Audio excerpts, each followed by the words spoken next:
How to set up EarthLink Wireless Home Internet.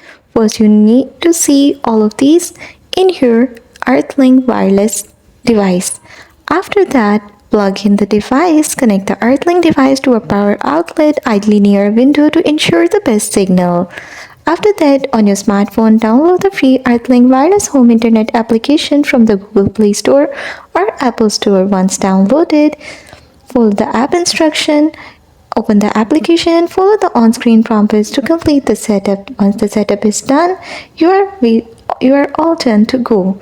Now you can use the online portal. Alternatively, if you prefer, you can also set up your service using the online wireless home internet portal instead of the application.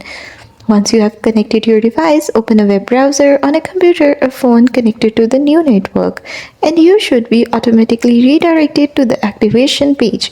If not, go to URL provided in your installation kit and follow the on-screen instruction to enter your account information and activate your service.